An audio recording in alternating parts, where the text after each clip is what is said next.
Hola, hola. Estás silenciado.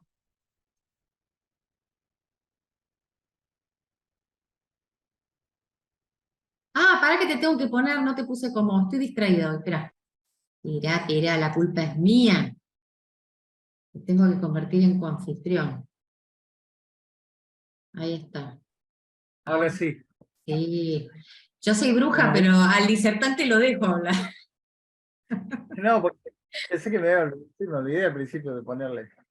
¿Cómo andas? ¿Todo No, bien? claro, sí, hay ciertos pasos que si no doy al principio me olvido. Por ejemplo, acallar a todo el mundo, que eso te lo enseño es una pavada. Cuando vos tenés a los Sí. participantes, Ah, sí, ayer todo. viste que abajo tenés un botón que dice participantes, entonces al costadito tiene tres puntitos abajo, y ahí tenés una serie de cosas que están tildadas por defecto, y vos tenés que destildar el permitir que los participantes reactiven su audio ellos mismos. No lo pueden activar aunque quieran después de eso. Vos sabés cuál es el problema que tenemos nosotros, que cuando entran con el audio abierto. No, no importa, Entonces, con esto lo cerrás. lo cerrás. Sí, Claro. no, no, es infalible. No, o sea, los nervios que me comí las primeras masterclass, que me hablaban todos al mismo tiempo y no faltaba el que hablaba con el que tiene al lado, el perro, no sé lo que era.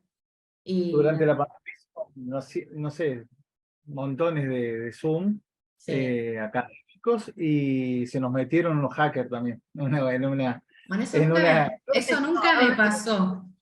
eran hackers, no eran hackers. Eran unos boludos en realidad. Sí, sí, que Que molestaban. empezaron a escribir sobre usaban la pizarra Ah, y sí. ponían poco así, porno. Después agarraron y empezaron a proyectar fotos porno. Después empezaron, se cambiaron los nombres, por ejemplo, uno se puso Ricardo Sexto y Mirá, empezó Ricardo, el que lo conoce sabe que era un hacker, que no iba a... no, no, él se puso el nombre de él, no sé, eligió un nombre, No, me éramos muero, 50 me muero. y eligió un nombre, se puso el nombre de él y empezó a escribir en el chat. Juancita Pérez, no sé, de paputearla. No, yo me muero. Yo como anfitriona muero ahí mismo, creo.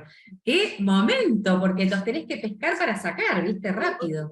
Estaba coordinando con otra chica que era de la FACA, no, de la FACA no, de acá, de la Federación de Colegios de Abogados de Córdoba, y ella era la que manejaba más o menos los ingresos y todo eso, así que era un lío, Me no imagino. sabíamos si apagar el Zoom, si seguir, un desastre.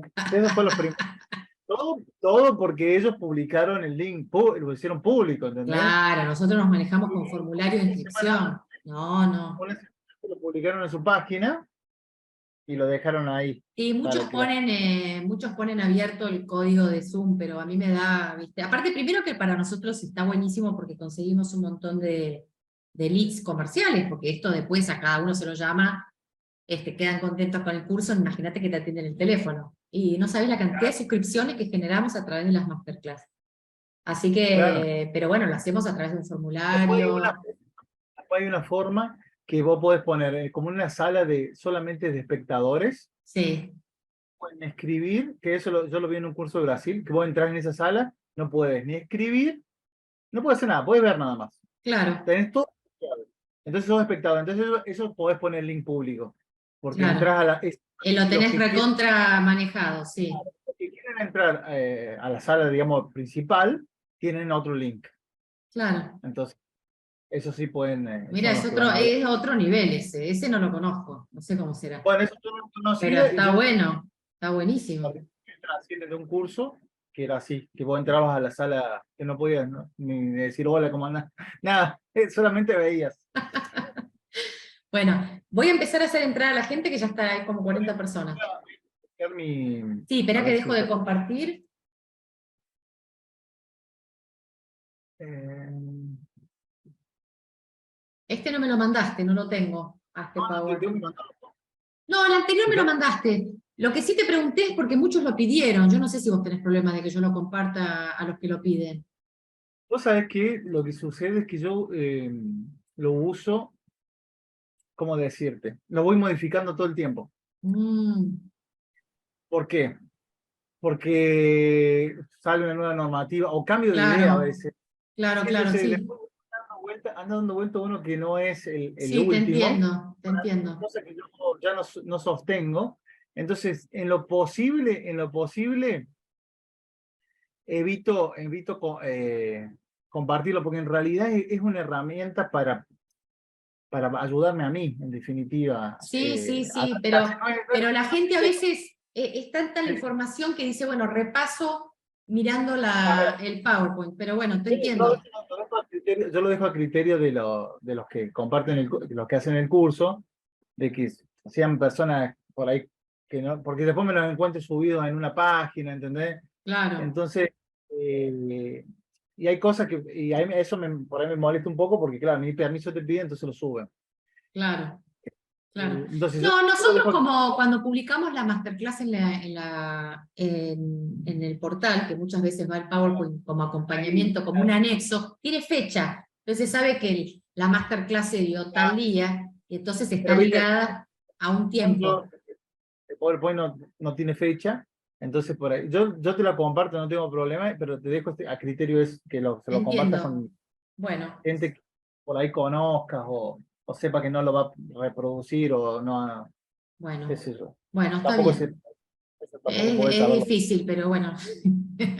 Bueno, voy a hacer entrar a la gente Eh, y hago la transmisión en Facebook y vuelvo, porque ya estamos en hora.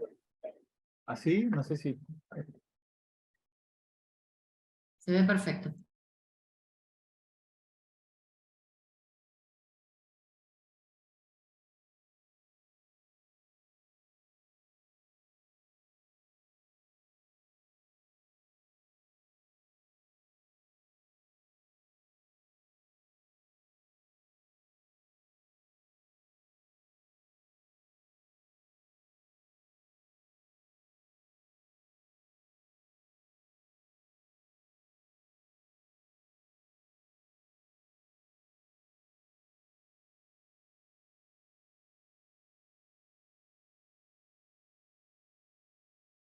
Hola, los saludo a todos, aunque están silenciados. Veo, veo que algunos están en el aire libre. Laura, ¿qué hace ahí en la plaza? ¿Dónde está?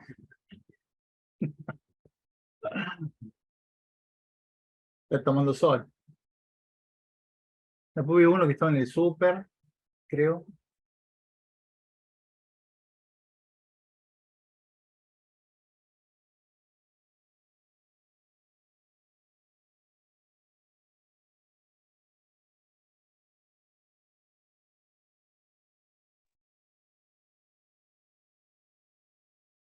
Ahí estoy. Casi que hago lío con el Facebook. Estoy haciendo Buenas tardes. Hola a todos. ¿Cómo están? Bueno, siguen incorporándose. Ahí vi que escuché que estaba saludando y algunos con suerte al aire libre están. Mirá qué bueno. Buenísimo. Yo puedo también aceptar, no sé si quieres que... Sí, no te preocupes, eso, ahí estamos, ahí estamos. Ahí empiezan a En- saludar. Cuenten de dónde están, que está buenísimo para saber de dónde nos están viendo. Eso, saber Sí, de dónde pongan, de sí, dónde son. Mendoza, sí. que me estuve en las vacaciones ahora de julio, en Mendoza. Casi me quedo atascado en la nieve. Una experiencia bastante fuerte, bastante fuerte. Estuve en la nieve. Me imagino, me imagino. Iba a dar una vueltita y casi me quedo ahí para siempre, en la Bueno, montaña. es un lindo lugar para quedarse atorado, digamos. No, para siempre, en el sentido de atascado que no podía volver. Bueno, ¿cómo están? Muy buenas tardes. Ahí están contando de dónde son cada uno, buenísimo. Hoy vamos a estar hablando sobre situaciones especiales de la ley de riesgos que tiene que ver con pluriempleo y sucesión de siniestros. Y bueno, el profe es Hernán Piazza, que estuvo el martes pasado, que estuvo hablando sobre comisiones médicas, y arreglamos también el tema de hoy, que nos pareció súper interesante, complejo, pero muy interesante.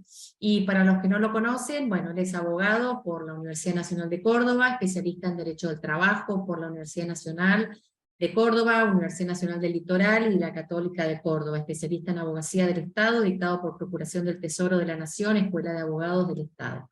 Profesor adjunto de Derecho Laboral en la Católica de Córdoba, se desempeñó en el Poder Judicial de Córdoba por 7 años, es ex relator de la Sala Segunda de la Cámara del Trabajo de Córdoba, y lo fue hasta el año 2014, y actualmente es secretario técnico letrado por concurso público de la Superintendencia de Riesgos de Trabajo desde el año 2014. Capacitador del Ministerio de Trabajo de la Nación, en los últimos años se ha especializado en el sistema de riesgos del trabajo, conferencista, publicista en la materia laboral en general. Bueno, Hernán, nuevamente bienvenido. Bueno, muchas gracias Irene, muchas gracias por la invitación, muchas gracias a ustedes por estar aquí presente. Y bueno, Irene me propuso estos temas para hablar, y en realidad el tema que tenemos para hoy no es tan largo, o sea, no sé cuánto tiempo vamos a usar para agotarlo estos dos temas, pero tiene muchas particularidades.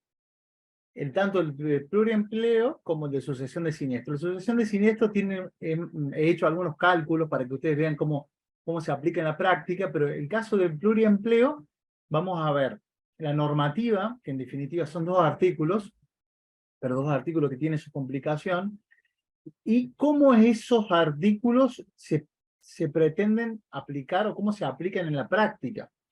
Porque vamos a encontrar, y ahora vamos a empezar, algunos escollos en la reglamentación para coordinar lo que dice la norma con lo que sucede en la realidad.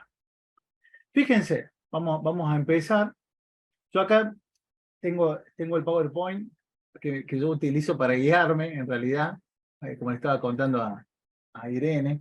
Por ahí no tiene toda la información. Yo sé que algunos profes ponen mucho, a mí no me gusta poner tanta información en los PowerPoint porque distraen mucho, solamente ideas principales. ¿Qué es esto de las situaciones especiales de la ley de riesgo? Hay un artículo que se titula de esa forma, situaciones especiales en la ley de riesgo, y establece estas que están acá: pluriempleo, relaciones de trabajo a tiempo parcial, sucesión de siniestro, trabajador jubilado o con jubilación postergada. Son esos 4 puntos que de los que están reglamentados son fundamentalmente el pluriempleo y la sucesión de siniestros. Los otros dos no tienen una reglamentación específica en lo que hace la ley de riesgos. El pluriempleo, ¿por qué es una situación especial para la ley de riesgos? Es una situación especial porque la normalidad o todo el régimen jurídico de la ley de riesgos está hecho para un empleador y un trabajador y una RT. La excepción es que intervengan más de un trabajador, perdón, más de un empleo, más de una RT. Esa es la excepción. Por eso está establecido como una situación especial. En el caso de que no vamos a ver en el día de hoy la relación en tiempo parcial, ¿por qué? Porque la ley está pensada para un trabajador a tiempo completo. La excepción es el tiempo parcial. La sucesión de siniestros. La regla es que el trabajador, o lo que se pretende es en definitiva que no se accidente ni se enferme, y se accidente y se enferma, lo sea en una sola contingencia, no en sucesivas contingencias. Por eso es un caso especial, la sucesión de siniestros. El trabajador de jubilación postergada o jubilado con jubilación postergada también, porque eso es obvio. Un trabajador en realidad jubilado no debería accidentarse o enfermarse, tendría que estar en su casa o haciendo lo que más les gusta, pero no trabajando. Y a ustedes saben que en definitiva, cuando ustedes hacen el cálculo de la indemnización, tienen un factor máximo que es 65 días de la edad, o sea, la misma normativa pone como tope en la edad jubilatoria. Sin perjuicio que ha habido casos donde, por la vuelta de la reglamentación, o porque actualmente en la ley de contrato de trabajo permite la extensión hasta 70 años de los trabajadores a opción del trabajador, se ha supuesto de donde el trabajador tiene mayor edad de la variable de cálculo. Pero bueno, son casos muy específicos. Por eso se llaman situaciones especiales, porque salen de la normalidad de la reglamentación. Nosotros, como les dije, nos vamos a concentrar solamente en dos supuestos, el pluriempleo y la sucesión de siniestros. Fíjense, ¿cuál es la importancia del instituto? ¿Cuál es la importancia? Todo lo relacionado al trámite administrativo está diseñado sobre la base, como les digo, de un solo empleador, de una sola RT. Y en el caso del pluriempleo van a intervenir dos o más empleadores, dos o más ART. Y esos serían los problemas que se nos va a presentar de fondo o adjetivos, pero también tiene problemas de fondo o sustanciales que no vamos a tratarlos hoy porque son bastante complejos. ¿Qué sucede con el empleo cuya RT no se hizo cargo de la contingencia? Yo les digo porque lo he vivido en casos reales. ¿Y qué pasa con el régimen de las licencias en esos empleos? Porque les pongo el caso para que nos vayamos adentrando el tema. Un trabajador que tiene un siniestro, que puede darse dentro del supuesto de pluriempleo o no, tiene dos o más empleos. En uno se accidenta. ¿Qué sucede con el otro trabajo? Va a quedar en inculpable. Bueno, y si se da en el pluriempleo, va a pasar lo mismo si no se hacen determinadas cosas que nosotros vamos a ver ahora, porque va a hacer la denuncia a un empleo solamente y se va a quedar sin hacer la denuncia en el otro empleo cuando las causales de la norma se configuran. Puede suceder que quede con el régimen de la ley de contrato de trabajo, con enfermedad inculpable o accidente inculpable, y en el otro empleo quede con el régimen de la ley de riesgo del trabajo. Eso es lo que Ackerman le dedica un capítulo en su libro, que es las conexiones entre la ley de riesgos y la ley de contrato de trabajo. Esas conexiones que ahora vamos a ver así por arriba, traen muchos problemas porque no están legisladas habitualmente. Entonces hay que ir viendo, aplicando principios o flexibilizando los conceptos para poder integrar. Tenemos problemas de fondo y problemas de forma. Nosotros nos vamos a centrar en los problemas de forma hoy, pero ustedes sepan que también hay problemas de fondo. Y este tema es muy interesante, de que hace tanto de fondo, que vamos a ver ahora, pero también tanto de forma como el de fondo, pero el de fondo está muy poco tratado y es muy interesante para hacer alguna investigación. Si alguien tiene que está por elegir algún tema de tesis o tiene que hacer alguna monografía o tiene que hacer algún trabajo, este tema para investigarlo está muy, muy bueno. Fíjense, esta es la norma que regula lo que es el pluriempleo. Es el artículo 13 de la resolución SRT 491 del 97. Es una de las tantas reglamentaciones que tiene la ley de riesgos. La ley de riesgos.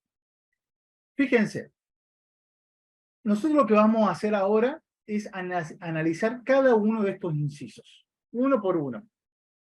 Hay algunos que son más importantes que otros, pero vamos a analizarlo uno por uno. No me voy a gastar el tiempo en leerlo porque lo vamos a analizar uno por uno, pero le presento cuál es la norma sobre la que nos vamos a basar en este rato.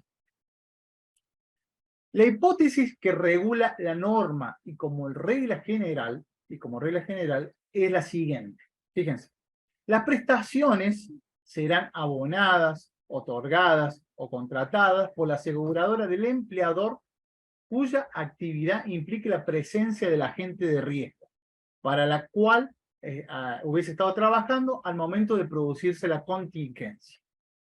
Entonces, uno lee así, y claro, es una regla general, porque es lo que sucede en todos los casos donde hay un empleador, donde hay un trabajador. Es decir, un empleo, una RT, un trabajador. Es el supuesto que prevé clásico de la ley de riesgo. Pero fíjense, solo hace referencia a la presencia del agente de riesgo. Y parecería ser que deja afuera el supuesto de accidente de trabajo. Es algo que yo le hago mención ahí. Y después, esto nos llevaría a pensar, si nosotros interpretamos solamente esta parte del artículo, que parecería ser que el supuesto de pluriempleo dejaría de lado a los accidentes, porque solo habla de presencia del agente de riesgo, y como vimos en la clase pasada, el agente de riesgo solo está presente en las enfermedades profesionales. La regla general es, a donde está presente el agente de riesgo, es la RT que se tiene que hacer cargo. Eso no nos estaría ayudando mucho porque es lo que sucede habitualmente. Ahora vamos, sí, a la regulación específica del pluriempleo. Fíjense, cuando las circunstancias del accidente, y ahí incorpora el accidente en este inciso, o de la enfermedad profesional, el hecho fuese atribuible a más que un empleo, las prestaciones serán abonadas, otorgadas o contratadas a favor del damnificado o su derechohabiente, según el caso, por la aseguradora del empleador, respecto al cual el damnificado haya devengado mayor remuneración sujeta a cotización en el mes anterior a la primera manifestación invalidante. ¿Qué nos trae este artículo? Dos elementos muy relevantes. Incorpora como hipótesis de pluriempleo a las enfermedades como los accidentes y nos establece cuál es la RT que se va a hacer cargo en el supuesto de pluriempleo, que es la RT del damnificado que haya devengado mayor retribución sujeta a cotización un mes antes de la primera manifestación invalidante o la fecha del accidente. Acá no tiene que ver la antigüedad. Puede ser que el trabajador tenga un mes de antigüedad en ese empleo, pero que tenga una cotización más alta que en otro trabajo que también comparte un agente de riesgo o ha coayudado en el accidente, que tenga 40 o 30 años de antigüedad. No tiene nada que ver la antigüedad. Se rige por el criterio de la retribución sujeta a aporte. Y acá se nos abre una interrogante, que la vamos a analizar. ¿Qué sucede con el caso del accidente in itinere? Porque no sé si ustedes saben que el accidente in itinere tiene diferentes variables. Una de esas variables, la más común, es el accidente que se produce en el trayecto desde la casa del trabajador, el domicilio real, al domicilio de la empresa, o del domicilio de la empresa al domicilio real, o otra hipótesis de un trabajo hacia otro trabajo. La pregunta que yo me hago, y le hago a ustedes y comparto la duda, porque claramente no es una cuestión que esté develada en la normativa, ¿qué sucede en la hipótesis de este caso? ¿Es un caso de pluriempleo o no es un caso de pluriempleo? Las consecuencias de esa respuesta va a ser fundamental, porque va a ser también fundamental en cuanto a lo que tenga que percibir como indemnización el trabajador, que es otro supuesto que vamos a ver. Le dejo la pregunta. ¿Es una hipótesis de pluriempleo o no es una hipótesis de pluriempleo el accidente in itinere producido entre dos en el trayecto de 2 empleos. El otro inciso, el inciso tercero, es la consecuencia de calificar un accidente o una enfermedad como pluriempleo. La consecuencia es que la cuantía de las prestaciones dinerarias se determinarán en relación al ingreso base del trabajador en las actividades que implique la presencia de accidente de riesgo o respecto de los empleos por los cuales se hubiese encontrado trabajando al momento de producirse el accidente. Es decir, la integración de los IBM. Es decir, no es una consecuencia vacua, es una consecuencia sumamente importante.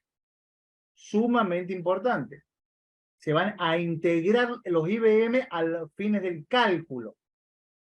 Pero el IBM en nuestro régimen actual solamente se aplica para el cálculo de las indemnizaciones.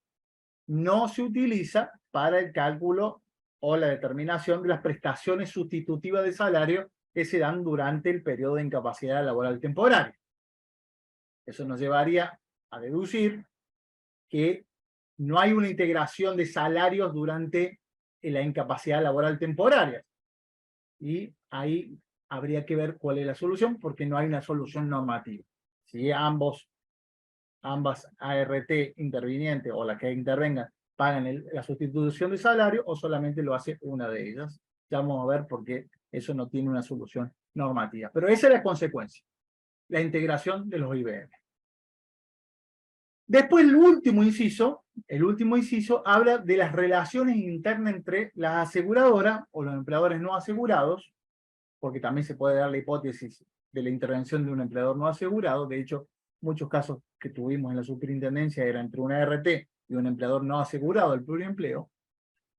La obligada al pago podrá repetir a las restantes aseguradoras los costos de las prestaciones abonadas u otorgadas en la proporción que cada una sea responsable. Y claro, porque yo le di un ejemplo recién, si la aseguradora, sujeto, responsable, porque tiene el empleador tiene mayor salario, sujeto a cotización, tiene 5 años de prestación o exposición al agente de riesgo, supongamos, y en el otro empleo tiene 30, claramente, en la misma exposición, el mismo agente de riesgo, esta aseguradora va a repetir proporcionalmente lo que pague por ser la que es imputada como responsable por el criterio del salario.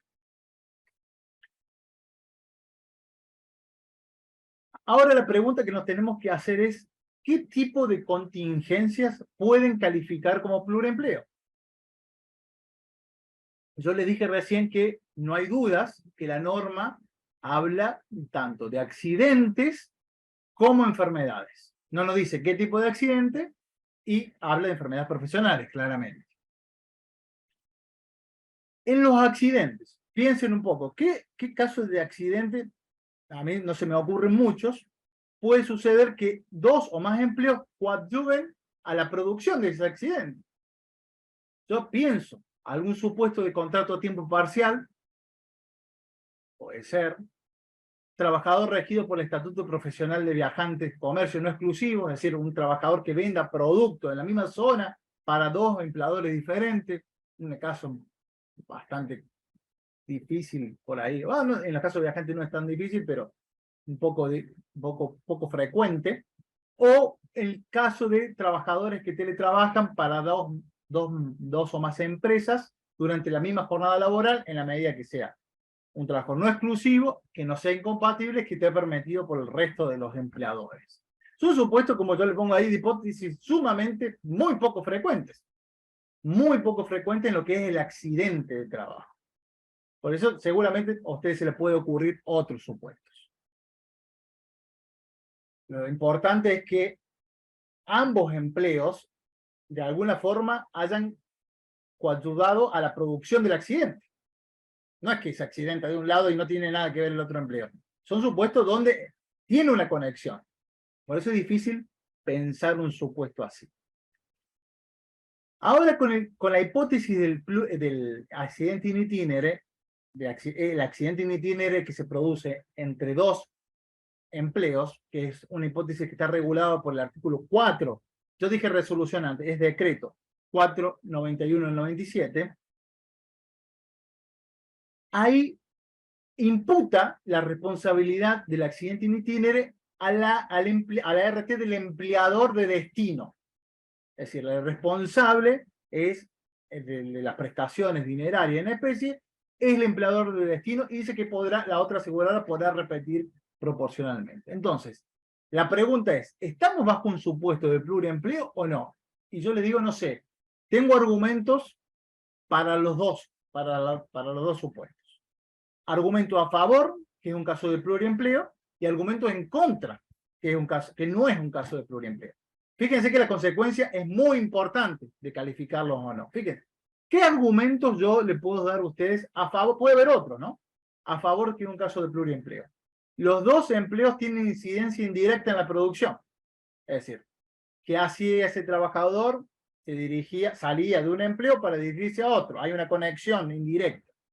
El trabajador estaría en diferentes situaciones jurídicas en relación a las licencias. Es decir, en un supuesto donde dos empleos han coadyuvado al accidente, en uno estaría como inculpable y en el otro estaría bajo el régimen de ley de riesgo. Tanto el artículo 4 como el 13 se refiere al RT que no paga, puede repetir proporcionalmente. Es decir, hay una conexión normativa en lo que tiene que ver con la responsabilidad y la posibilidad de repetir. Por eso podría pensarse que los IBM también se integran en ese caso. Y la regla que siempre nos salva a los jueces o a los abogados o al intérprete es de los principios generales o los principios del derecho de trabajo.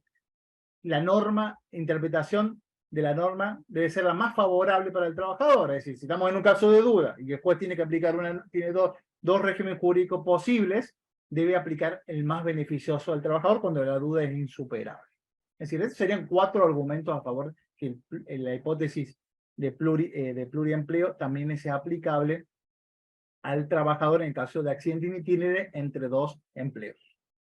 Y los argumentos en contra serían los siguientes. El artículo 13 no hace referencia a accidente in itinere, tampoco hay una remisión al artículo 4 del decreto 491, donde se regula la hipótesis. El artículo 4, donde se regula la hipótesis, no hace una remisión en el pluriempleo, ni dice nada sobre el pluriempleo, ni ninguna otra norma del régimen de la ley de riesgo de trabajo hace referencia a que la hipótesis de el accidente in itinere entre dos empleos debe tratarse como un caso de pluriempleo. Ahí tienen argumentos para los dos lados, para argumentar de las dos formas. Parecería ser que los argumentos a favor del pluriempleo son mayores a los que están en contra. Si ustedes empiezan a buscar jurisprudencia sobre estos temas, van a encontrar, si ustedes ponen pluriempleo en cualquier buscador de jurisprudencia, van a ver que les lleva al pluriempleo en el supuesto de contrato a tiempo parcial. Entonces, las referencias que hay de pluriempleo son a contrato a tiempo parcial. Y no hay fallos, yo no he encontrado muchos fallos sobre el pluriempleo en la ley de riesgos. O también se refiere a pluriempleo cuando hay más de un empleador, por ejemplo. Pero no en la hipótesis de ley de riesgo, por eso es difícil encontrar también jurisprudencia sobre este tema. Y vamos al caso que creo que es el que mayor, digamos, para que fue creado, digamos, el pluriempleo, que es el caso de la enfermedad profesional. ¿Por qué? Porque ahí se puede observar claramente una hipótesis de pluriempleo.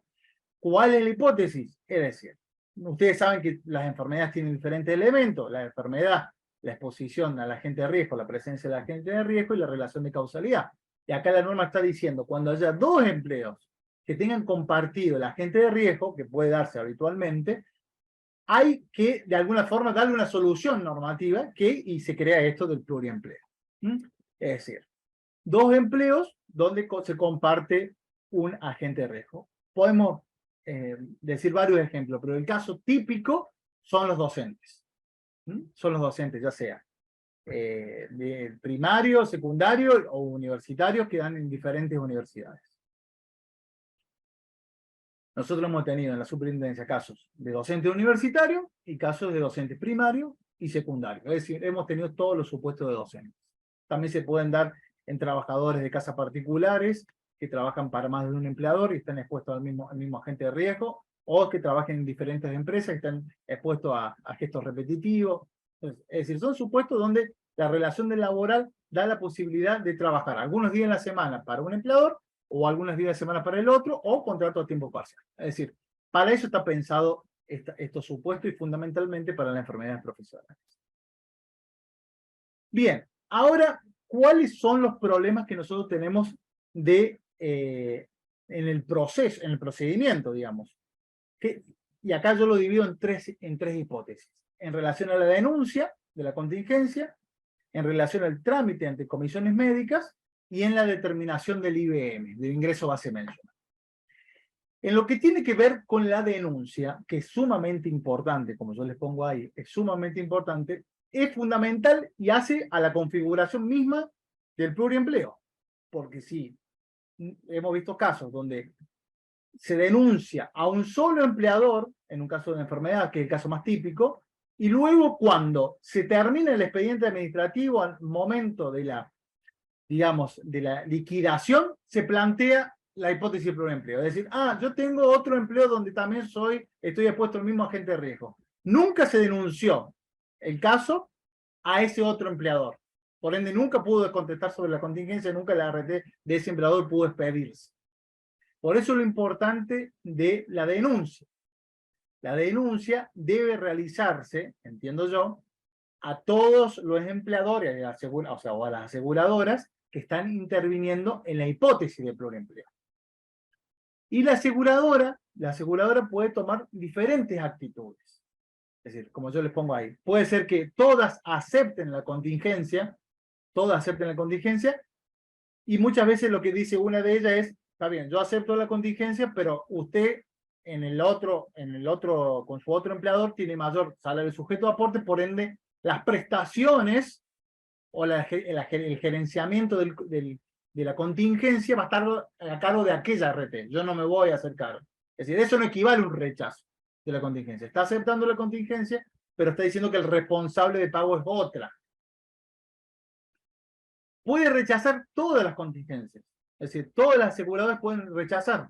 Y en ese caso, ya vamos a ver, tiene que iniciarse un trámite de rechazo ante la comisión médica. Solo acepta una de ellas la contingencia. En ese caso, deberá iniciarse el trámite de rechazo en los que haya rechazo, en las aseguradoras que haya rechazado la contingencia. Y también puede darse el supuesto de silencio previsto por el artículo 6 del 717 del 96, que establece que el silencio de la aseguradora se tendrá por aceptada la pretensión del trabajador. Y ahí tienen, a su vez, podemos hacer otra clase para entender qué quiere decir eso. Es decir, qué significa tener por aceptada la pretensión. Hay múltiples interpretaciones. Eso que tiene que ver con la denuncia. Lo importante de la denuncia es que se tiene que hacer a cada una de los empleos donde yo estimo, o como abogado, estimo que hay una hipótesis de pluriempleo. Diferentes supuestos en el trámite ante comisión médica. La ART rechazan la contingencia por las causales previstas por la resolución SRT 179, que lo vimos en la clase pasada, y en cada caso se debe iniciar un trámite de rechazo aclarando que se inicia, que hay otros trámites iniciados contra otra aseguradora, que el mismo agente de riesgo, supongamos la enfermedad, y se está buscando que se configure o que se acredite la hipótesis de pluriempleo. Es importante hacer saber cuando se inician los rechazos, porque los rechazos se inician en forma separada, se inician cada uno con un número de expediente diferente. Entonces, si no hay una manifestación por parte del letrado, que es un supuesto de pluriempleo, aunque se están iniciando por separado, luego es difícil relacionar esos expedientes. La comisión médica puede revertir todos los rechazos, es decir, si se ha rechazado todas las RT han rechazado, las que intervenga, la RT la superintendencia puede revertir los rechazos. En ese caso, los expedientes que se continúen, ya sea divergencia en el alta, divergencia en las prestaciones, determinación de incapacidad o el trámite que sea, va a tramitarse con la RT, con una de ellas, porque no está previsto dentro del hasta el día de hoy en el trámite de la superintendencia que intervenga más de un empleador o más de una RT en un expediente. No está previsto, no se puede. Digamos, el sistema no lo permite. Entonces, el expediente va a seguir con la RT del empleador que más aportes tenga, como las reglas que nosotros vimos ahí, más salario sujeto a aporte. Lo que es sustitución de salario lo vimos, es decir, en principio no hay una norma que hable sobre que debe la RT que se hace cargo también tenga que sustituir el salario del otro empleo. Eso hay un vacío legal ahí. Es decir, si la RT aceptó, las dos, sumamos son dos trabajos, y las dos RT aceptaron, la lógica diría que las dos deberían sustituir salario en medida de su empleo. No debería ser la que se hace cargo del trámite o de las prestaciones dinerarias, indemnización. Porque nosotros tenemos diferentes prestaciones dinerarias y también tenemos prestaciones en especie. Esto es una interpretación que yo hago. Según la normativa, la RT que acepta, las dos, supongamos que son dos, y aceptan las dos, en lo que tiene que ver con las prestaciones de sustitución de salario, debería cada uno hacerse cargo de cada parte. Lo que tiene que ver con las prestaciones en especie, como son únicas, debería hacerse cargo la RT de mayor salario sujeto a aporte. Y lo que tiene que ver con la indemnización, prestación de dinero de indemnización, la RT también con mayor salario sujeto a aporte. Esto es lo que se desprende de las normas de todo el régimen jurídico. No hay una norma que así lo establezca. Es una interpretación que yo estoy haciendo, mía propia. Si la comisión médica ratifica todos los rechazos, es decir, están bien rechazados, la única vía posible será la revisión judicial y ahí se deberá plantear en la justicia, que ya vamos a ver cómo se debería plantear y a quién demandar en la justicia la hipótesis de pluriempleo. Si alguno de los supuestos son rechazados, son revertidos por la comisión médica y otros no son revertidos, es decir, para otros empleadores se rechaza, no podrá plantearse el supuesto de pluriempleo en la etapa administrativa. Deberá plantearse luego en la etapa judicial. Es decir, en suma, para que se dé la hipótesis de pluriempleo dentro del trámite de comisión médica, cuando ha existido un rechazo por parte de las aseguradoras, es que la comisión médica haya revertido todos los rechazos. Ese sería la única posibilidad que se tramita o se entienda o se configure el supuesto de pluriempleo dentro del trámite de comisión médica. Es decir, primero que se haya denunciado a todos los empleadores o la RT intervinientes, luego, si hay rechazos, se hayan revertido esos rechazos y quede determinada la RT que tiene que intervenir según el criterio del salario. Bien, el otro supuesto es el trámite ya determinamos que esas patologías son laborales, es decir, se revirtieron los rechazos y ahora vamos a decir, hay que determinar la incapacidad. Primero, hacemos una rememoración. Denuncia a toda la RT interviniente, eso ya lo hicimos en la etapa anterior, aceptación por parte de toda la aseguradora, y si no hubo aceptación, reversión del rechazo por los trámites correspondientes, que la RT obligada a las prestaciones en especie, que es la RT según mi criterio con mayor sujeto a aporte, haya dado la alta médica y luego se da el alta médica dependiendo si es una alta médica con incapacidad o si es una alta médica sin incapacidad, como lo vimos en la clase anterior, dependerá del trámite que se realice.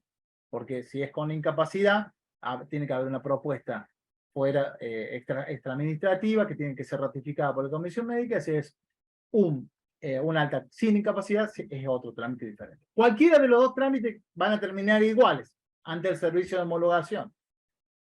Acá no hay ninguna norma que diga lo que tiene que pasar allí. Es decir, pero lo que yo entiendo en ese supuesto, lo óptimo sería que se corra vista de todo lo actuado a la aseguradora que no ha intervenido o a los empleadores no asegurados que no han intervenido en el trámite administrativo para que ratifiquen o digan lo que tengan que decir en esa etapa, en ese momento, para hacer valer su derecho de defensa, porque en definitiva, luego tendrán la obligación de pagar, la aseguradora que ha intervenido tiene la obligación de repetirle los gastos que haya realizado por la contingencia compartida. Es decir, eso no está en ningún lado, sino que es lo que a mí me parece para evitar planteo de nulidades y demás cuestiones. ¿Cómo es la integración del IBM? En la práctica, surge aquí el problema. ¿Por qué? Porque se inicia solo contra una, generalmente, se inicia solo contra un empleador, y cuando la área de cálculos de la superintendencia verifica que ese trabajador tiene aportes en el SUS de diferentes empleadores, y ¿qué hace la superintendencia? Corre vista de eso a las partes que están en la etapa de la audiencia ante el servicio de homologación. Figuran diferentes aportes, y ahí dice el empleador y dice el trabajador, no, es un caso de pluriempleo. Y lo plantea en ese momento. Es decir, no, porque también trabaja en otro colegio. En esa instancia se suele plantear. Es decir, todo lo que yo le dije antes no se hizo, ni la denuncia, ni se le dio posibilidad que acepte o rechace, nada. Se plantea en esa hipótesis. Y ahí hay que hacer algo, digamos. En la práctica se le suele correr vista a la otra aseguradora para que manifieste si está de acuerdo o no. Si se opone, no puede haber pluriempleo, claramente, porque se opone al trámite, es decir, una aseguradora que no intervino nunca. Entonces, para evitar estos problemas que se dan en la etapa ya al final, hay que hacer, a mi modo de ver, esto que yo le estoy diciendo. Hacer la denuncia, hacer el trámite de rechazo debidamente, y luego, recién en el momento de la integración en el IBM, ya no va a haber ningún problema porque ya intervinieron, ya tuvieron conocimiento. ¿Qué sucede? ¿Cómo se va a calcular los IBM? Los IBM se van a calcular. Si en los dos supuestos son con dos aseguradoras, no hay problema, porque se va a sacar todos los datos del SUS. Ahora, el problema sucede cuando uno no es una aseguradora, sino que es un empleador no asegurado. En ese caso se le tiene que pedir los recibos de sueldos necesarios para el cálculo del IBM. Obtenido el IBM integrado, se procede el cálculo de la indemnización que haya determinado la comisión médica. ¿Y qué sucede? Debe aceptarse o no ese cálculo y ese porcentaje de incapacidad, como sucede en el resto de los supuestos. Por supuesto que ese IBM va a estar integrado por los dos salarios de los dos empleados, dos o más empleadores que intervengan. Planteo bueno, esta es la etapa, hasta la etapa administrativa, así terminaría.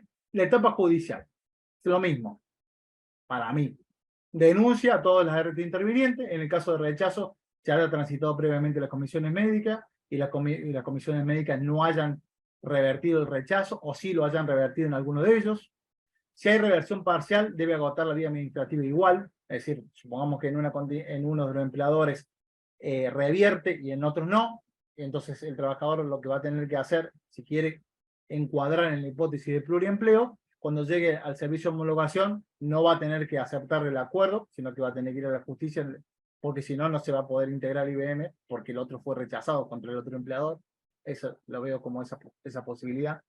Si fuesen aceptadas las contingencias y iniciado el trámite de determinación de incapacidad, debe acreditarse, por supuesto, la falta de acuerdo ante el servicio de homologación, porque si hay acuerdo ante el servicio de homologación, va a haber cosas jugadas administrativas, es decir, no se podría rever en principio este supuesto que ya ha sido cobrado. Se podrá demandar la RT del empleador como mayor sujeto a aporte, porque así lo dice la norma, o también se podrá demandar a una de las RT sujeto a aporte y se podrá citar a la otra como tercera interesada. O lo podrá hacer la ART que interviene en el proceso, podrá llamar a la otra como tercera interesada. Es decir, son las hipótesis que se me ocurren en la etapa judicial.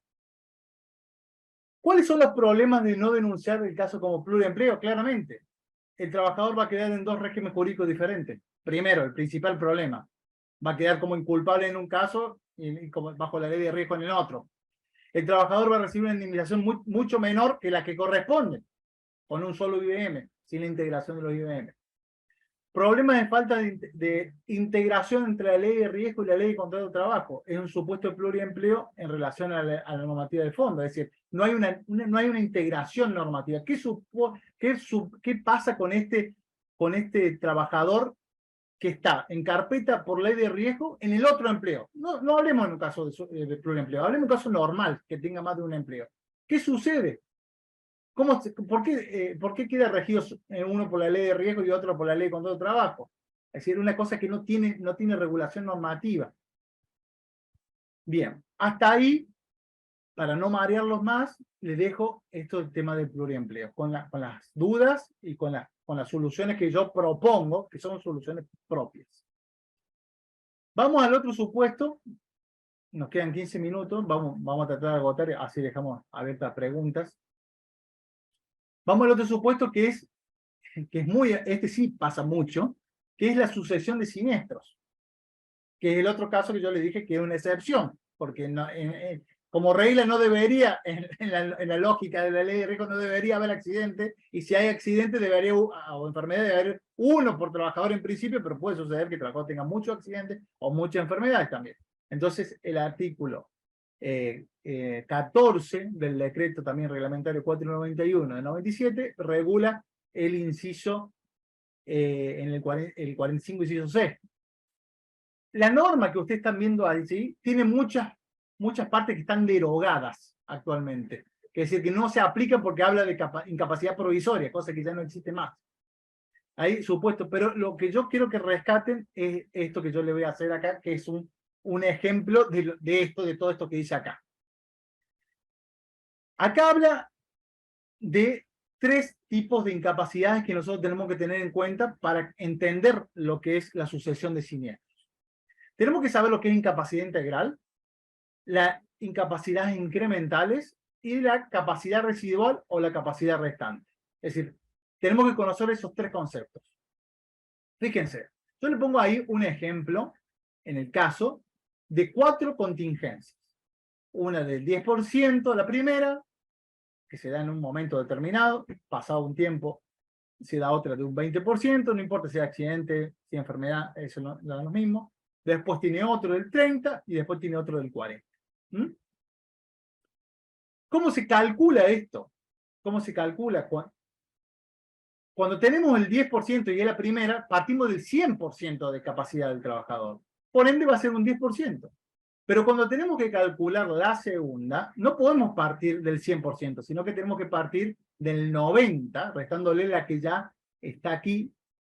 Por ende tenemos que sacar el 20% de 90, que es 18. Esta no va a ser 20, sino que va a ser 18. Y así sucesivamente. Este tipo de, estas incapacidades que van surgiendo aquí, la 18, 21,6, 20,16, se llama incapacidades incrementales, porque van incrementando lo que va a ser en definitiva la capacidad integral. El total de estas, el 10, 18, 21 y 20,16, me da 69,76, que es la incapacidad integral del trabajador. Integralmente tiene esa incapacidad. Pero para la RT del 40 va a ser 20,16. Para la RT del 30 va a ser 21,6. Para la RT del 20 va a ser 18. ¿Entiende la diferencia? Va a ser la incapacidad que va a registrar la aseguradora en el registro, va a ser la incapacidad integral. No va a ser, perdón, va a ser la incrementales. Cada una de estas que vemos ahí, el 10, el 18, no va a ser la integral. La integral va a ser muy importante en otro caso que ahora lo vamos a mostrar, que lo voy a mostrar. La capacidad residual es lo que va quedando de capacidad a medida que se va restando las incapacidades integrales. Es más fácil explicarlo viendo el ejemplo, porque si no es muy difícil. La capacidad residual después de deducido el 10% va a ser 90. Después de deducido el 20 va a ser 72 y así. Esas son las capacidades residuales o restantes. Hay en el baremo, en el decreto 49/2014, si ustedes ven, si ustedes lo analizan, ese sistema que vemos aquí de capacidad incremental o restante no se va a aplicar cuando la afección comparte una misma zona del cuerpo. Por ejemplo, yo le pongo ahí la rodilla y el tobillo. En ese supuesto se suma directamente, no se utiliza el sistema de capacidad residual. Se suma directamente, supongamos que la rodilla tuvo un 10 y en el tobillo tuvo 5, va a ser 15. Se suma en forma directa. No se utiliza el sistema de incapacidad integral. También en el baremo se utiliza el concepto de incapacidad integral cuando hay un agravamiento. Supongamos el supuesto de una hipoacusia, que es un supuesto que permite el reagravamiento. No todos los supuestos permiten el reagravamiento. La hipoacusia es uno de ellos. Entonces, si yo tengo una hipoacusia determinada en un trámite de comisión médica de un 5% de incapacidad y años después, por seguir sometido al mismo agente de riesgo que es el ruido, tengo una incapacidad del 10%, la incremental va a ser la diferencia entre esas dos incapacidades. Entonces, la incremental tiene dos manifestaciones. Estas cuando hay un reagravamiento y las que vas incrementando a medida que van teniendo las diferentes incapacidades. Espero que entiendan con el ejemplo porque tiene su dificultad. Esto es una foto de lo que dice el baremo, porque ustedes saben que yo no sé por qué, cuando uno va a ver el baremo está puesto como imagen, entonces no se puede copiar el texto, está puesto como imagen el anexo donde está, digamos, el baremo propiamente dicho. Pero a mí lo que me interesa es la última parte, el último párrafo. Dice, en cuanto a la evaluación de la incapacidad de un gran siniestrado, no sé si lo habrán escuchado alguna vez, producto de un único accidente, se empleará también el criterio de capacidad restante, utilizando aquella de mayor magnitud para comenzar con la evaluación y continuando mayor a menor con el resto de incapacidades medibles. ¿Qué quiere decir? El caso típico, un accidente donde el trabajador se accidenta en el auto y tiene fractura de cráneo, de tobillo, de brazo, o sea, tiene varias consecuencias de un único hecho generador. Eso es el gran siniestrado. ¿Y qué criterio utiliza? También utiliza el criterio de capacidad restante, pero de otra forma. Fíjense. ¿Cómo es? Ya lo vamos a analizar. En realidad, lo que se hace en ese supuesto, lo tengo por acá. Acá. Lo que se hace en ese supuesto, supongamos que la primera incapacidad es del 50%, o sea, la más alta es del 50%, en un gran siniestrado, la segunda es del 10% y la tercera es de un 5%. Se empieza por el 50%, se hace el sistema de capacidad restante, y así sucesivamente, y se obtiene la incapacidad integral, que es 57.27. Es decir, se empieza de la más alta hasta la más baja, utilizando el mismo criterio. Es decir, partimos de 50, por ende, la capacidad restante de 50 va a ser 50. Entonces, acá la segunda patología, vamos a tener que sacar el 10 de 50, que es un 5%. La tercera es, ya le tengo que restar el 5, por ende va a ser 45, y así sucesivamente hasta que termino. Porque si no corro el riesgo, como he visto algunos fallos, que tienen 140% de incapacidad, algunos trabajadores. Es decir, se murieron, nacieron y tuvieron de nuevo 40% de incapacidad, digamos. Una cosa así. Por eso esa, en definitiva, es la lógica de ir deduciendo de forma proporcional, porque si no podemos llegar a un absurdo. Bien. ¿Cuál es la jurisprudencia? Yo le pongo jurisprudencia de Córdoba, pero ustedes busquen en lo que haya. Esto es una copia de un libro de jurisprudencia que no me dio ganas de tipearlo, entonces lo copié porque lo tengo subrayado. Es, en definitiva, ¿qué criterio toma el Tribunal Superior de Córdoba? Y usted, la tarea de hoy es analizar qué tienen en su provincia, en este caso.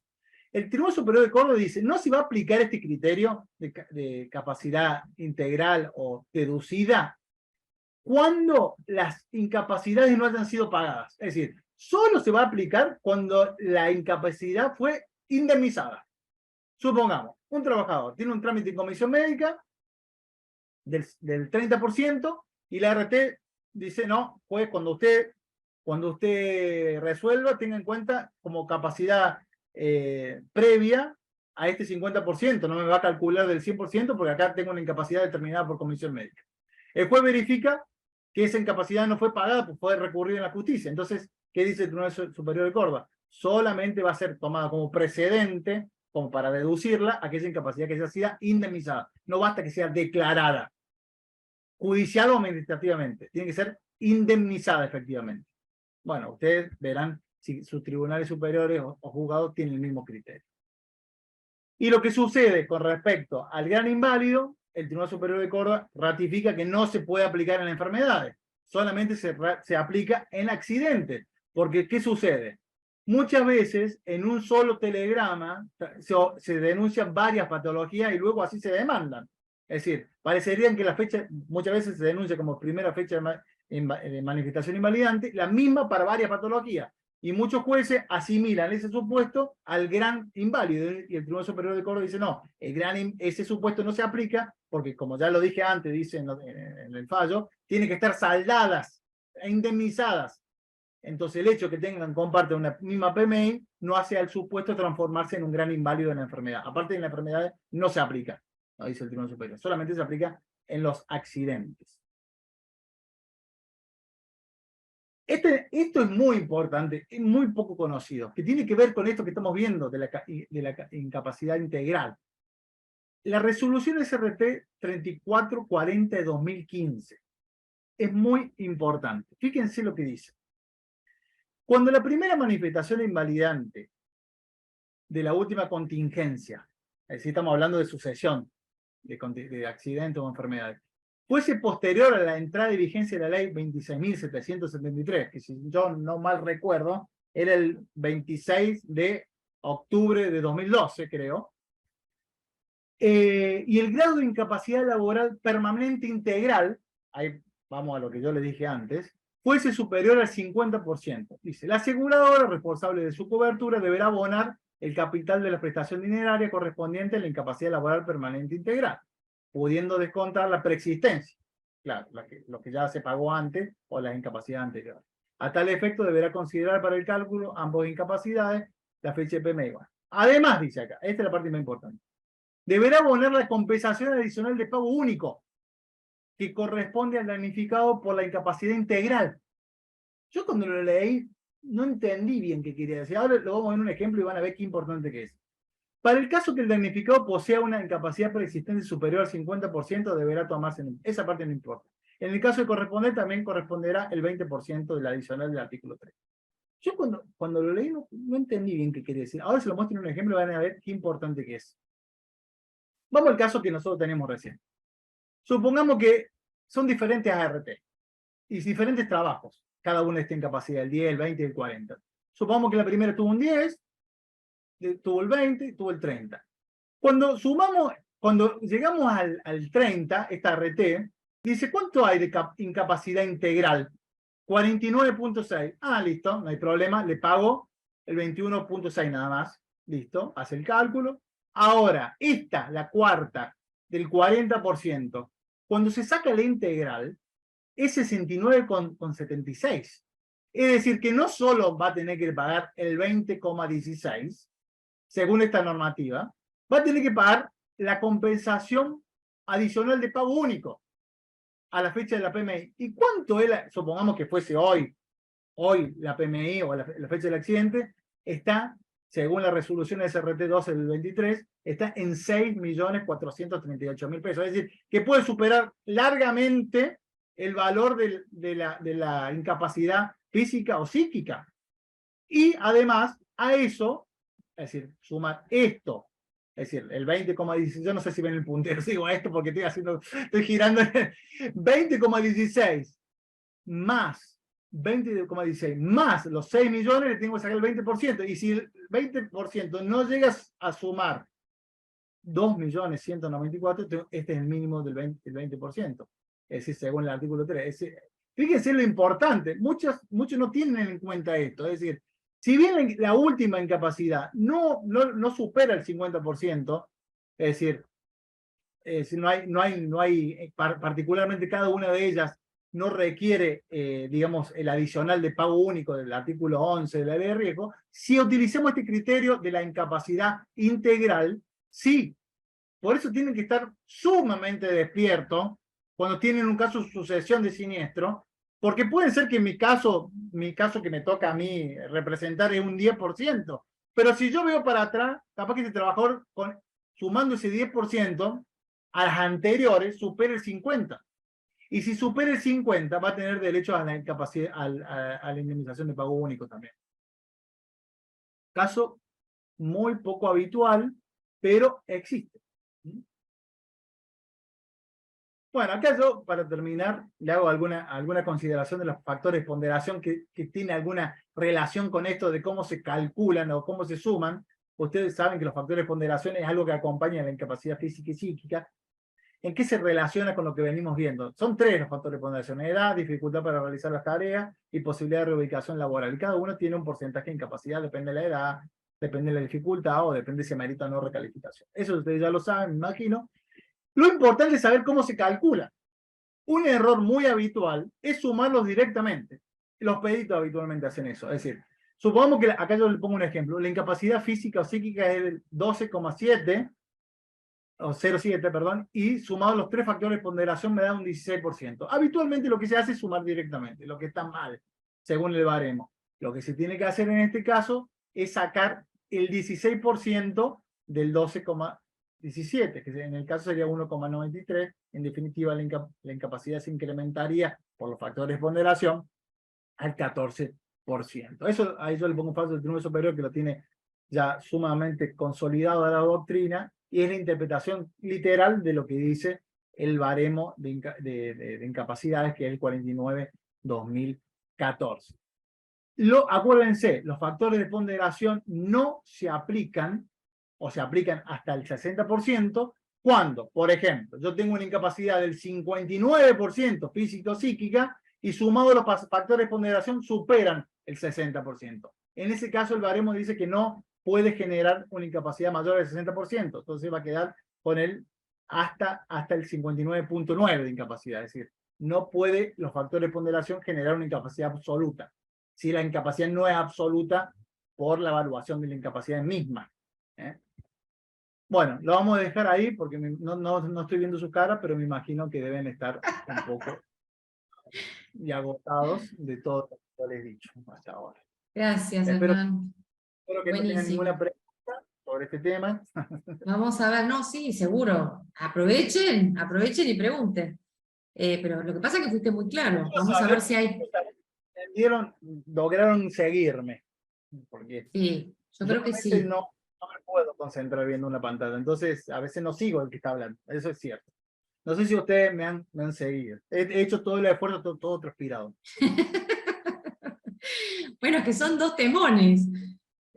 Por ahí había que separarlos en dos clases, es como Habrá que mucho. separarlo de dos clases para ver a su vez cómo está tratado esto en la jurisprudencia. Es difícil encontrar fallos. Sí, de la sucesión de siniestros hay mucho, pero de lo otro no.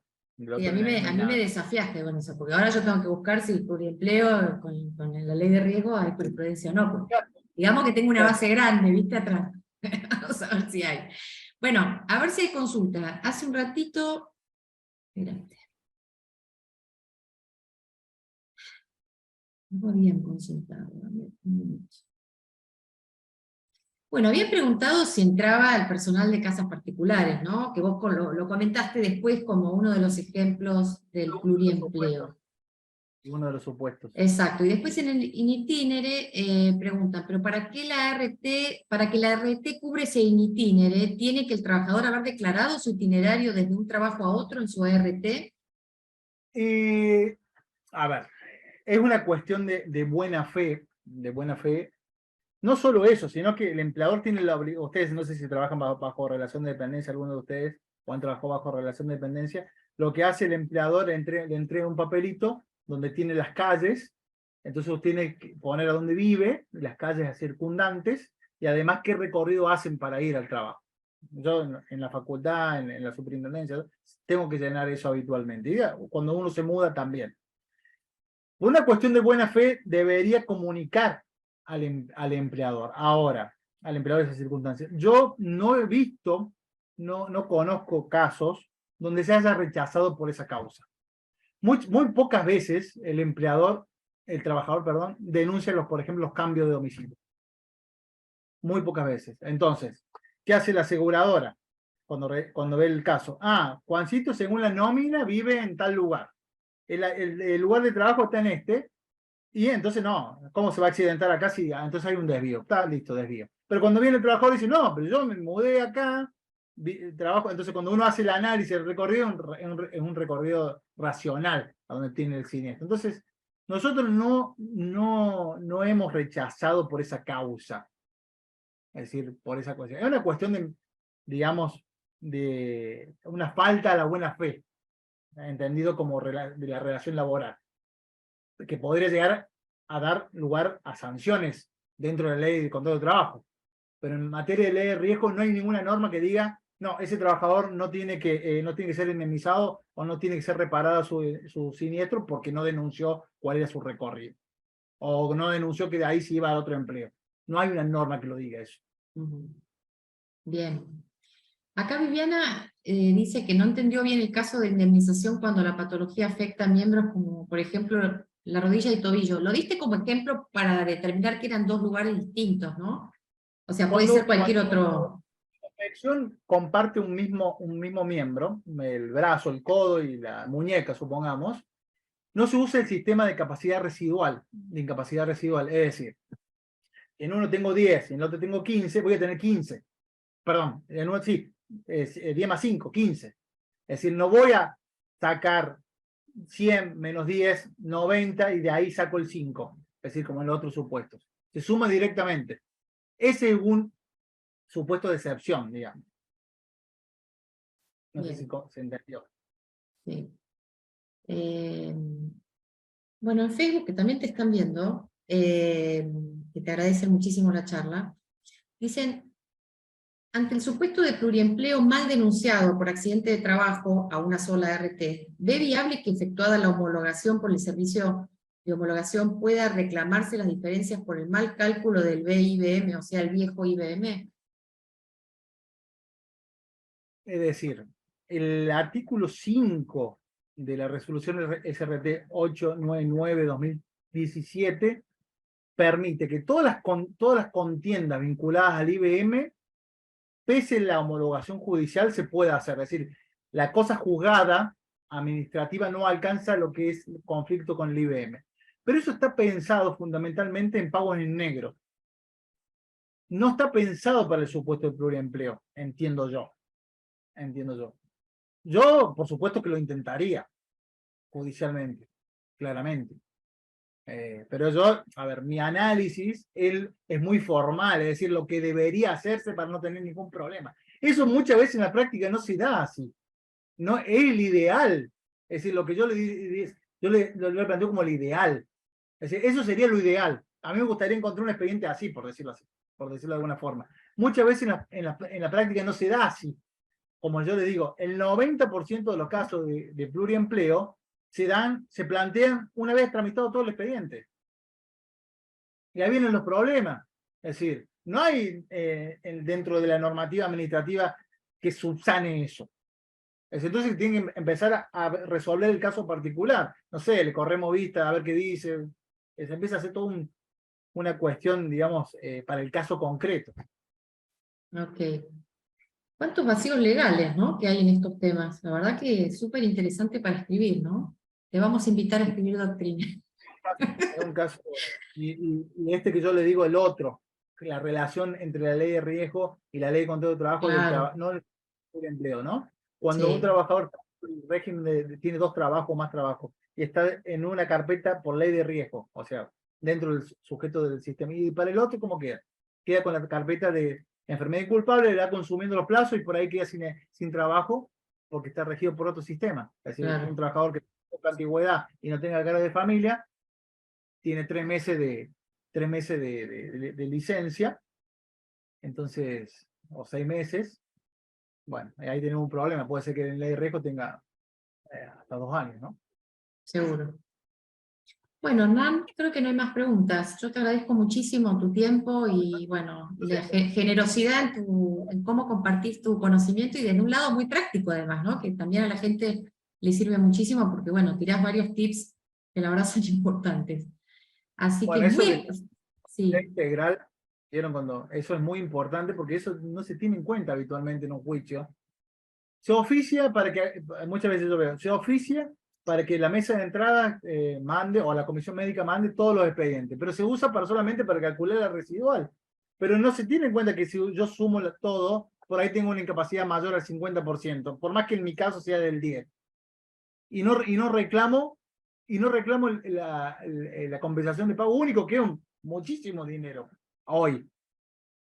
Bueno, eso sí. es importante, datos Mira, fundamentalmente para el trabajador y también para el letrado, porque se va a ver eso en los honorarios claramente. claro, claro.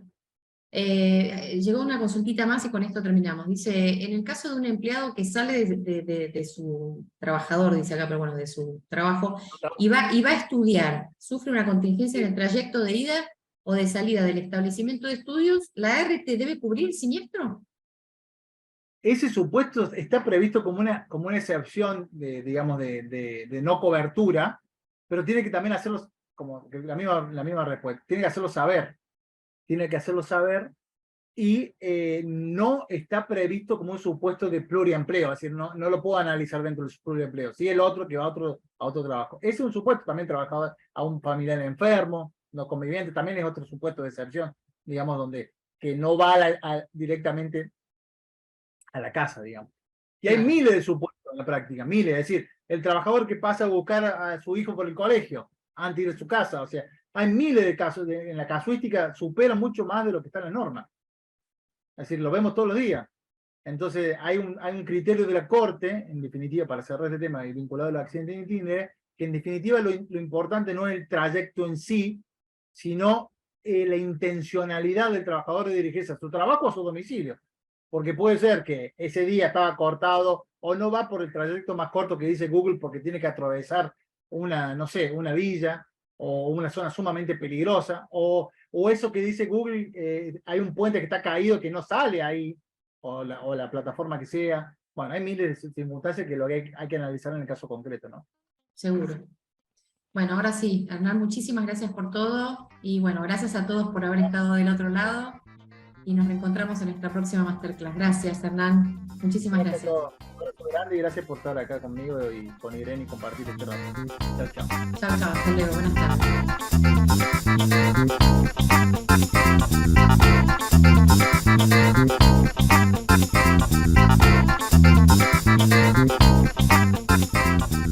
tardes.